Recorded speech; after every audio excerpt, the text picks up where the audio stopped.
안녕하세요. 그래서 꽃향기는 맡는 것이 아니라 듣는 것, 문향이라 표현했습니다. 꽃향기처럼 시향기 들어보실래요? 살며시 한 편, 살며시 김수정입니다.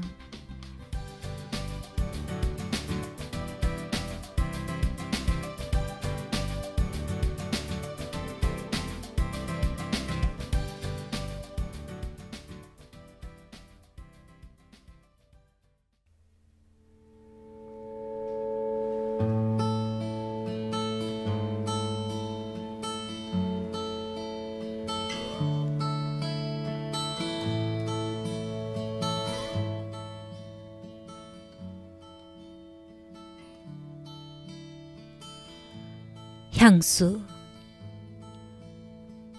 정지용.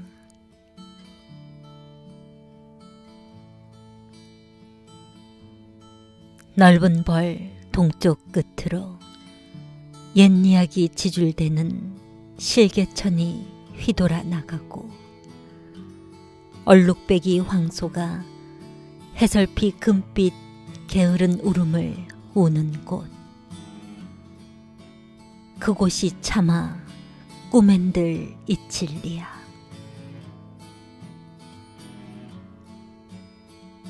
질화로에 재가 식어지면 빈 밭에 밤바람 소리 말을 달리고 엷은 졸음에 겨운 늙으신 아버지가 집벽에를 두다 고이시는 곳. 그곳이 차마 꿈엔들 이칠리야. 흙에서 자란 내 마음, 파란 하늘빛이 그리워 함부로 쏜 화살을 찾으려 풀섭 이슬에 함추름 휘적시던 곳. 그곳이 차마 꿈엔들 이칠리야. 전설 바다에 춤추는 밤물결 같은 검은 귀밑머리 날리는 어린 누이와 아무렇지도 않고 예쁠 것도 없는 사철 발벗은 아내가 따가운 햇살을 등에 지고 이삭 줍던 곳. 그곳이 차마 꿈엔들 이칠리야.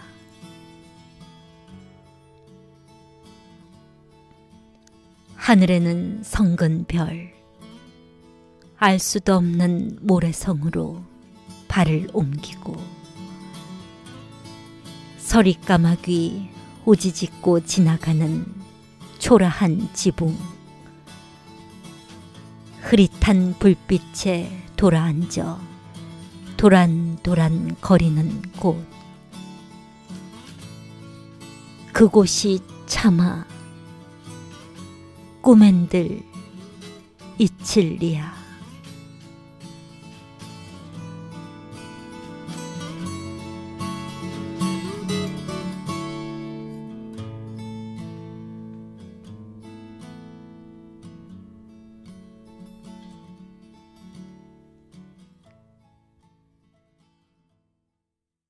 정지용의 초기시 향수는 노래로 더 널리 알려졌다. 사실 이 시를 나는 그리 좋아하지는 않았다. 그곳이 차마 꿈엔들 이칠리야 라는 반복이 너무 상투적인 반복이 아닌지 반감이 들었다. 발표는 1927년에 했지만 창작은 1923년에 했다고 작품 말미에 써있다. 나는 23살 청년의 낭만적인 고향 생각 정도로 생각했었다. 이 시 이전에 일본 잡지 근대 풍경에 발표한 일본어 단시들이 내게는 더 높은 경지로 보였다. 키타하라 하쿠슈가 칭찬하던 신인의 등장이었다. 반면 향수는 후렴구가 없다면 더 시답지 않을까 하는 아쉬움도 있었다. 이 후렴구 때문에 외국시의 표절이라는 혐의도 받았다. 정지용은 시시한 관심을 얻으려고 상투성을 추구하는 수준의 시인은 아니다. 지금은 상투적으로 보일지 모르나 당시 가사체 창가를 비교해 볼 때 대중적인 후렴구라고 하는 편이 가깝겠다. 꼭 전하고 싶은 것이 있을 때 시인은 대중성, 나아가 상투성까지 이용하기도 한다. 아예 시 형식을 파괴하고 자기 생각을 전할 때도 있다. 정지용은 무엇을 말하고 싶었을까? 시간이 지나고 읽으면 읽을수록 향수의 대중적인 형식 안에 숨어있는 진지한 표현들에 눈이 갔다. 끓이고 끓이면 우러나오는 어떤 깊은 맛처럼 그가 평생 지키고 싶어 했던 선비정신이 살짝 보였다. 1, 3, 4연은 고향 전경, 2, 5연은 방한 풍경이다. 계절은 추수가 끝나고 겨울로 가는 시기다.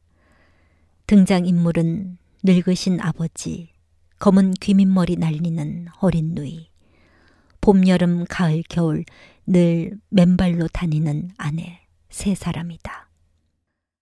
옛 이야기 지줄대는 실개천은 유서 깊은 역사를 마을 공동체에 끌어들이는 문장이다.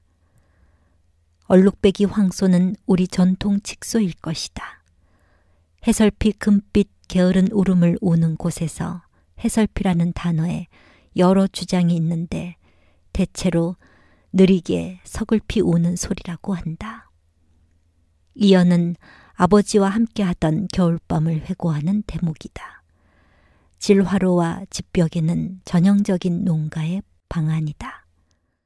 문틈으로 찬바람 소리가 들리고 엷은 졸음에 겨운 늙으신 아버지가 집벽에를 돋아 고이시던 방이 영상처럼 지나간다. 3년은 어릴 때 회상이다. 흙에서 자란 내 마음은 얼마나 소박한가. 화살놀이 하다가 쏜 화살을 풀섭에서 찾는 아이 모습이 떠오른다. 사연에는 두 여성이 등장한다. 전설 바다에 춤추는 밤물결 같은 검은 귀밑머리 날리는 어린 누이와 아무렇지도 않고 예쁠 것도 없는 사철 발벗은 아내가 따가운 햇살을 등에 지고 이삭 줍던 곳이 무척 정답다. 사철 발벗고 아무데나 맨발로 걸으며 일하던 아내는 정지용이 12세 때 조언했던 나이 많은 아내가 아닐까. 5연에는 다시 단란한 농가의 전경이 펼쳐진다. 서리 까마귀는 가을 까마귀다. 서리 까마귀 우지짓는 황량한 밖의 풍경은 불빛에 돌아앉아 도란도란 거리는 방한 모습과 대조된다. 이 시를 대부분 주정적이라니 순수 서정시의 모범이라고 해설한다. 그런 해석들은 이 시의 반쪽만 해설하는 것이 아닐까.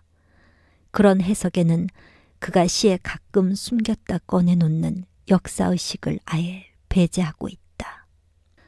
식민지 시대에 활약했던 작가의 작품을 무조건 역사적으로 해석하는 데는 반대하지만 정지용의 경우는 조심스럽다. 그는 자기 시집 백록담에 실린 여행시까지도 식민지 조선인의 애환에 비추어 설명한다. 정지용이 낸 시집 전체와 산문집을 읽어보면 그의 작품에서 역사를 배제할 수 없다. 향수에는 밝은 빛이 없다. 흐릿한 풍경이며 어딘가 그늘져 있다. 늙으신 아버지도 엷은 겨운으로 고독하고 쇠잔한 모습이다. 얼룩배기 황소는 사라져가는 조선의 칙소다. 식은 질화로이며 빈 밭이다. 사철 발벗은 아내가 노동하는 모습이며 서리까마귀라는 썰렁한 풍경이라든지 초라한 지붕이란 표현들이 단순한 고향 모습을 말하는 것이 아니다. 정지용 시인을 단순히 참신한 언어로 한국 현대시를 발전시켰다는 평은 그의 시업을 축소시키는 평가다. 이 시를 정지용은 조선지광에 1927년 3월에 발표했으나 작품 끝에 1923년 3월에 장작했다고 썼다. 도시샤 대학 예과에 입학한 것이 1923년 5월이니 이 시는 휘문고보를 마치고 도시샤 대학에 유학 가기 바로 전에 쓴 작품이다. 휘문고보에서 어떤 일이 있었는지도 생각해봐야 한다. 1918년 서울 휘문고보에 입학한 뒤 이듬해 1919년 3.1 운동 당시 정지용은 교내 시위를 주동하다가 무기정학을 받았다. 휘문고보 시절 역사의식이 있는 이태준, 박팔량과 친구였다는 사실도 중요하다. 중요한 점은 이 시를 썼던 1923년과 발표했던 1927년 사이에 일어났던 사건이다. 그가 유학하자마자 1923년 9월 1일 관동 대지진과 조선인 학살 사건이 터진다. 지진이 나고 유언비어로 3일 동안 6천여 명의 조선인이 학살된 것이다. 이 사건은 신문에 나와 널리 알려졌다. 이런 배경을 생각하면 일본에서 향수를 조선 지광에 보낸 정지용의 마음은 그냥 고향을 그리워하는 수준이 아니었을 것이다. 비슷한 시기에 그는 나는 나라도 집도 없단다 라며 카페 프랑스에 나라 잃은 젊은 디아스포라의 서름을 슬쩍 써놓았다. 윤동주가 좋아하던 정지용의 말일에 등장하는 말은 부모와 고향과 떨어져 사는 난민을 은유한 것이다. 정지용 시에는 서름과 슬픔이 비밀처럼 여기저기 숨겨져 있다.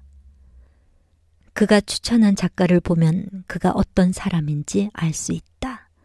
1933년 가톨릭 청년 편집 고문일 때 이상을 등단시켰고 1939년에는 문장의 시 추천위원으로 박목월, 조지훈, 박두진을 등단시켰다.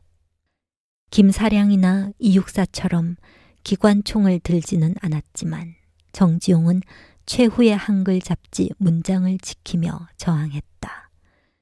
끝까지 친일하지 않고 한글을 지켜내려고 애썼던 그는 친일하지 않은 조지훈, 박두진, 박목월을 추천했다. 정지용은 직접 가르친 적은 없지만 그는 윤동주에게 시의 아버지였다.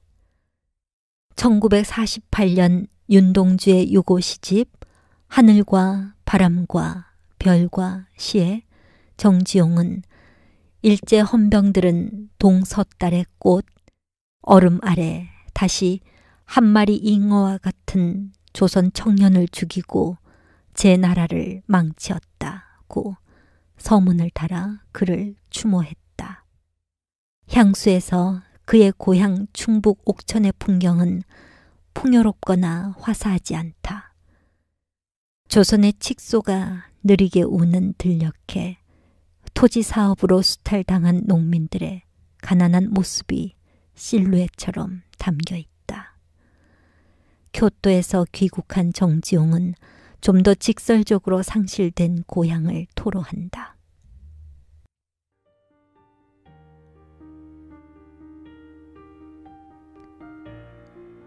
어린 시절에 불던 불피리 소리 아니 나고 메마른 입술에 쓰디 쓰다.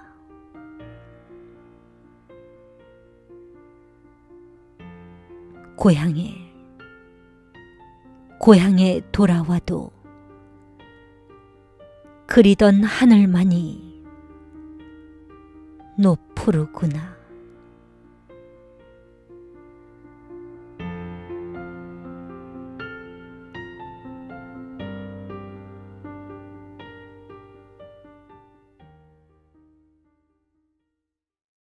정지용이 말하고자 하는 뜻을 안다면 이제 그곳이 차마 꿈엔들 이칠리야 라는 후렴은 단순한 추임새로 들리지 않는다. 이 반복은 당시 식민지 조선의 가난한 삶을 잊지 않겠다는 다짐의 리얼리티가 아닐까. 향수를 단순한 풍경시니 순수 서정시라고 해설하는 것은 어딘가 빈약한 해설이다.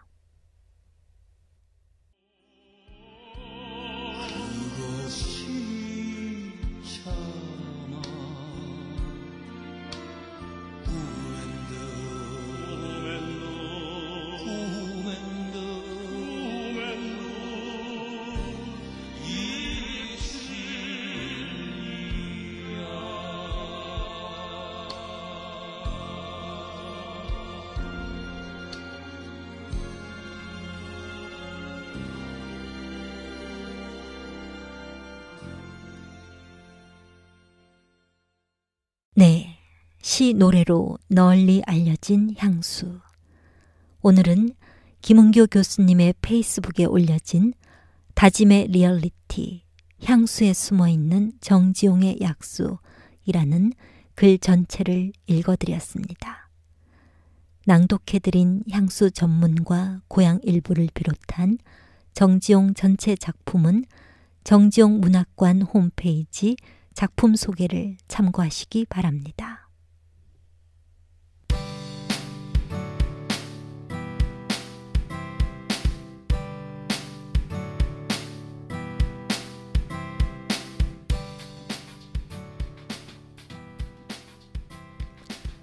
살며시 한 편, 살며시와 함께 편안한 시간, 힐링의 시간 되셨길 바랍니다. 감사합니다.